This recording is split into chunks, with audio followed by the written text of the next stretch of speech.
तो जैसे कि आपने देखा ही होगा वन पीस के लास्ट चैप्टर में जायंट्स आ जाते हैं स्ट्रॉ हैट्स को लेने के लिए। तो चलिए आज हम बढ़ते हैं वन पीस के चैप्टर 1107 में। चलिए स्टार्ट करते हैं। यहाँ पर डोरी बोल रहा होता है कि शिप्स जितने भी दिख रहे सबको डुबा दो और हाँ कैनन से बचते हुए। उसके क्रू मेंबर भी बोलते हैं ओके सर। यहीं पर मरीन बोलती है इन लोगों के पुराने क्रू के मेंबर भी यहाँ हैं। आखिर ये लोग चाहते क्या हैं? फाबल जायंट वॉरियर पायरेट्स यहाँ आ चुके हैं। आखिर ये लोग थे कहाँ इतने साल तक? हम लोगों ने देख के कंफर्म कर दिया वो बोरी द रेड ओगर और डोरी द ब्लू ओगर है। जायंट स्पायर लैंड पर उतर चुके हैं। तभी वहीं आइलैंड के सबसे टॉप पर से उसॉप देखता है डोनी और बोरी और चिल्लाता है माय मास्टर्स। ये लोग दोनों यहाँ क्या कर रहे हैं? तभी नामी बोलती है ओमी और काशी भी है। वो लोग अपने लीडर्स को लेने के लिए लिटिल गार्डन से निकले होंगे। तभी उसॉप बोलता है मैं परेशान था, मुझे लगा मैं इन्हें इल्बाफ में नहीं देख पाऊंगा। इसका मतलब समझे दया।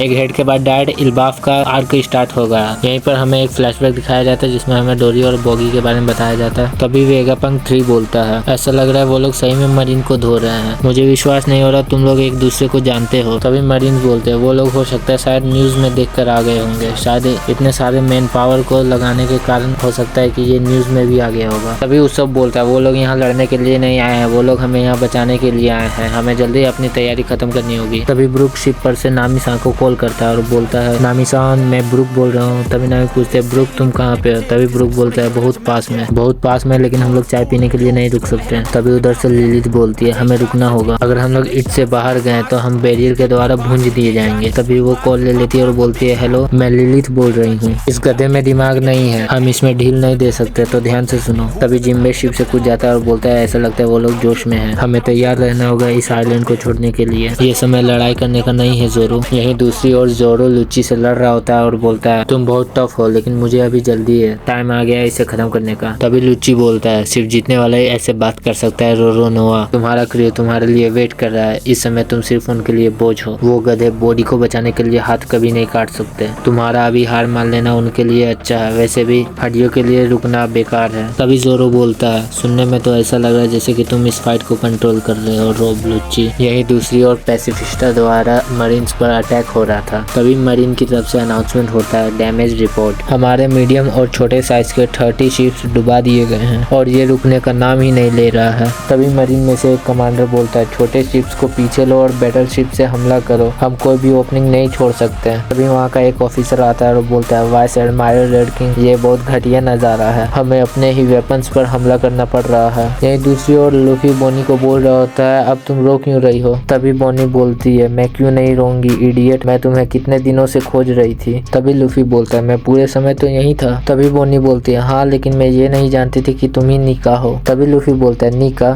ये क्या है? ओ हाँ तूने पहले जो कमजोर मुक्का मारने की कोशिश की थी वो क्या है? तभी बोनी बोलती है मैं तुम्हारे जैसे एक बड़ा रबड़ी अटैक करने वाली थी, अगर वो इतना कमजोर था तो तुम मुझे क्यों नहीं दिखाते कि ये कैसे किया जाता है। वेगापंक के लिए उस फूले हुए गुब्बारे को मारो, उसके बाद हम यहाँ से जा सकते हैं। तभी लूफी वेगापंक को देखता है और बोलता है ये वेगापंक को क्या हुआ? तभी सैटर्न बोलता है तुम कॉकरोच में से किसी को भी जीने का हक नहीं है। तभी लूफी बोलता है तुम गलत हो, ऑर्डर्ड बोनी ये प्लान जैसा लग रहा है, रिकॉर्ड के लिए ऐसे पंच किया जाता है। तभी सैटर्न लूफी पर एक हमला करता है जिससे लूफी को थोड़ा सा डैमेज होता है। तभी लूफी बोलता है तुम मेरे दोस्तों को चोट पहुंचाने के लिए भुगतान करने वाले हो। तभी लूफी एक नया अटैक करता है बूमिंग डाउन गैटलिंग और जिससे कि सैटर्न का हालत खराब। भाई ये देख के तो दिल को जो सुकून पहुंचा है हाय हाय। यहीं पर फ्रैंकी आता है और बोनी को बोलता है अगर तुम यहाँ से निकलना चाहते हो तो तुम्हें अपने पैरों का यूज करना होगा बोनी। तभी एटलस बोलती है जब हम आइलैंड पर हो तब भी होवर फंक्शन काम करना चाहिए, चलिए वेगापंक। तभी वेगापंक बोलता है बोनी तुम मेरे बिना ही जाओ, मैं इतने समय से डॉक्टर हूँ कि मुझे पता है अगर मैं अभी हिला तो मैं मर सकता हूँ। तभी उधर से किजारू आता है और बोलता है तुम किसी भी तरह से मर जाओगे और अटैक कर देता है।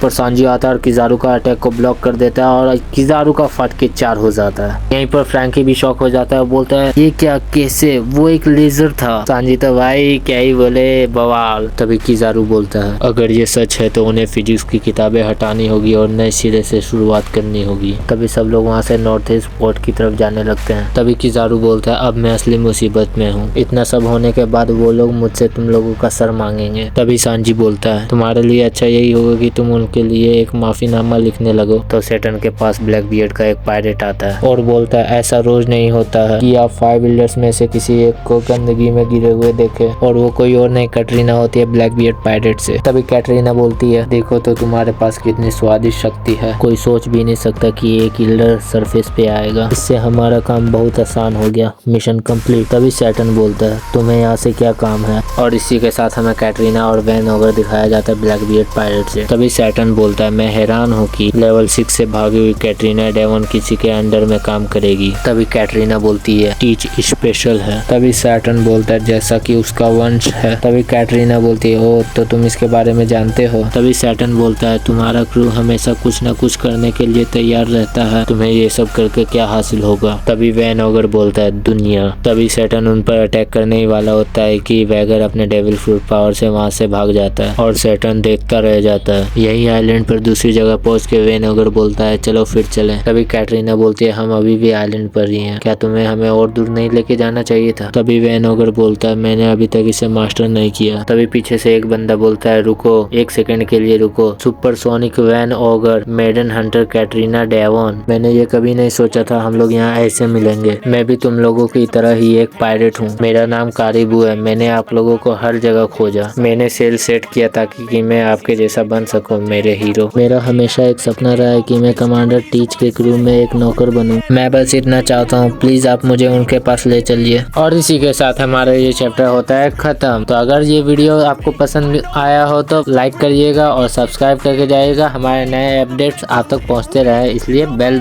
बजा दीजिएगा। तो चलिए मिलते हैं नेक्स्ट वीडियो में, तब तक के लिए बाय।